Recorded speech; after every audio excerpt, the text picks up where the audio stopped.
La Cité de Dieu de saint Augustin, livre 15e, chapitre 17. Des deux chefs de l'une et l'autre cité issus du même père.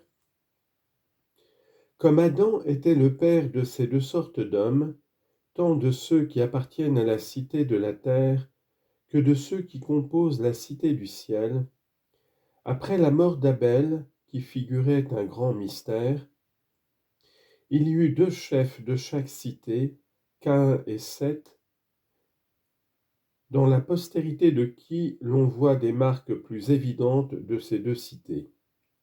En effet, Caïn engendra Enoch, et bâtit une cité de son nom, laquelle n'était pas étrangère ici-bas, mais citoyenne du monde, et mettait son bonheur dans la possession paisible des biens temporels. Or Caïn veut dire possession, d'où vient que quand il fut né, son père et sa mère ont dit « J'ai acquis un homme de par la grâce de Dieu ». Genèse chapitre 6, verset 1.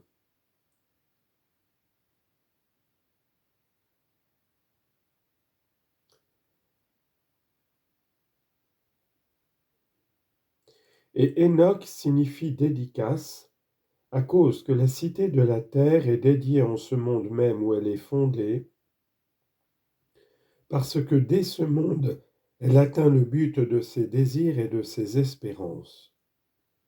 Seth, au contraire, veut dire résurrection, et Énos, son fils, signifie homme, non comme Adam, qui, en hébreu, est un nom commun et à l'homme et à la femme. Suivant cette parole de l'Écriture, il les créa hommes et femmes, et les bénit, et les nomma Adam.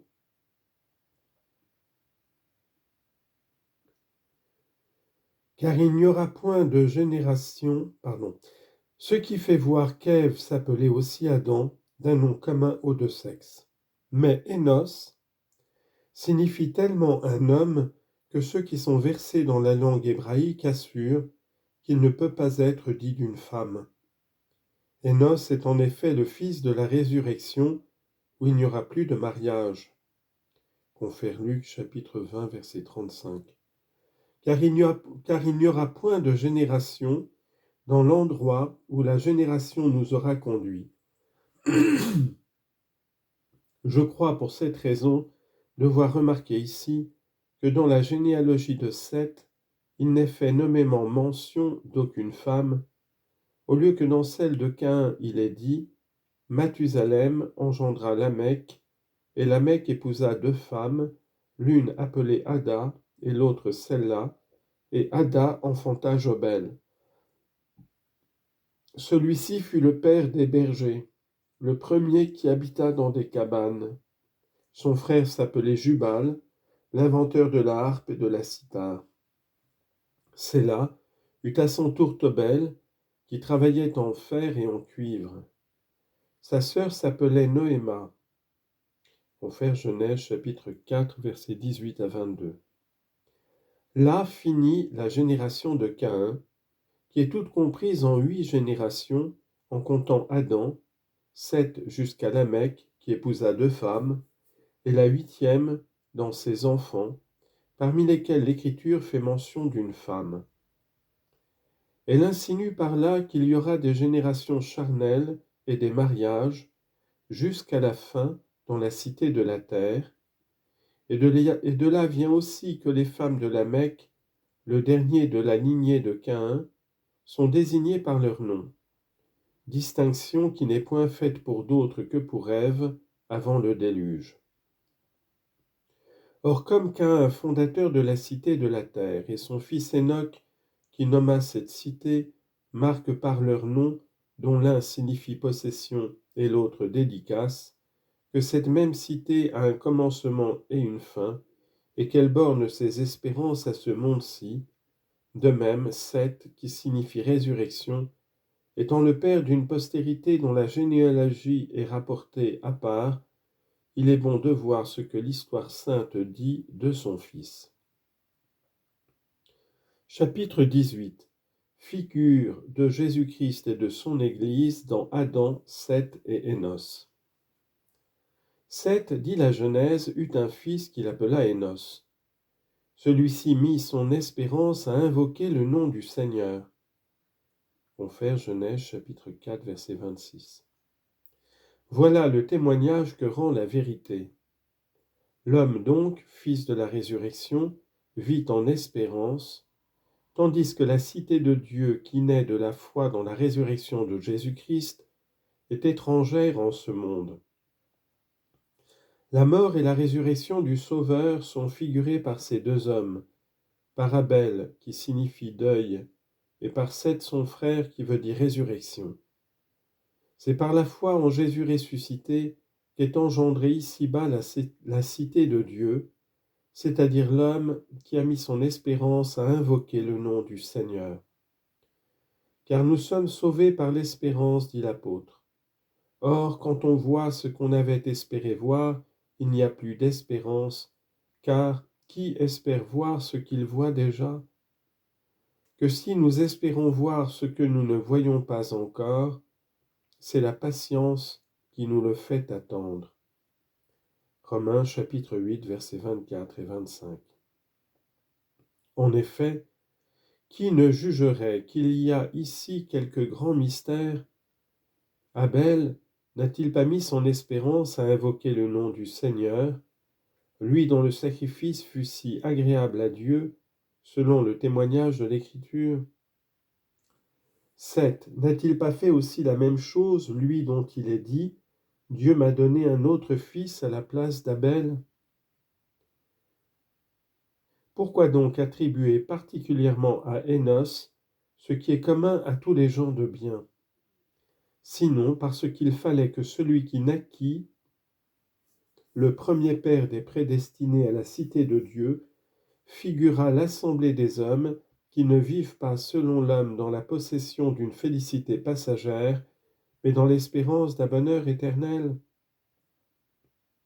Il n'est pas dit « celui-ci espéra dans le Seigneur » ou « celui-ci invoqua le nom du Seigneur », mais « celui-ci mit son espérance à invoquer le nom du Seigneur ». Que signifie « mit son espérance à invoquer » si ce n'est l'annonce prophétique de la naissance d'un peuple qui, selon l'élection de la grâce, invoquerait le nom de Dieu? C'est ce qui a été dit par un autre prophète, et l'apôtre l'explique de ce peuple qui appartient à la grâce de Dieu. Tous ceux qui invoqueront le nom du Seigneur seront sauvés. Joël, prophète Joël. Ces paroles de l'Écriture, il l'appela Énos, c'est-à-dire l'homme, et ensuite, celui-ci mit son espérance à invoquer le nom du Seigneur, montre bien que l'homme ne doit pas placer son espérance en lui-même. Comme il est écrit ailleurs, « Maudit est quiconque met son espérance en l'homme » Jérémie chapitre 17, verset 5.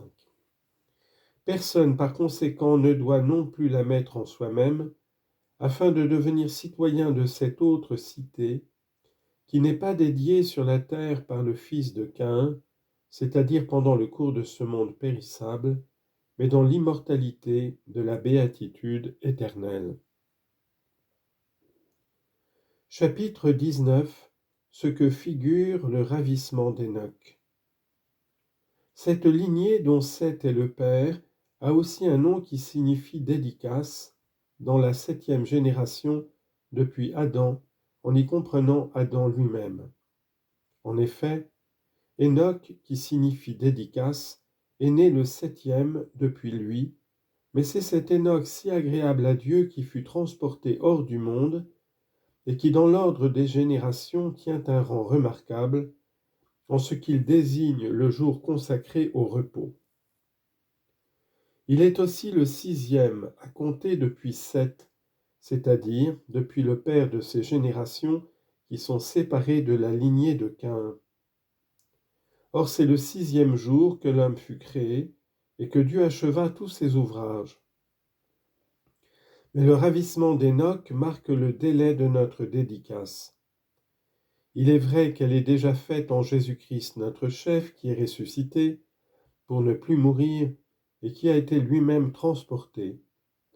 Mais il reste une autre dédicace, celle de toute la maison dont Jésus-Christ est le fondateur, et celle-là est différée jusqu'à la fin des siècles, où se fera la résurrection de tous ceux qui ne mourront plus.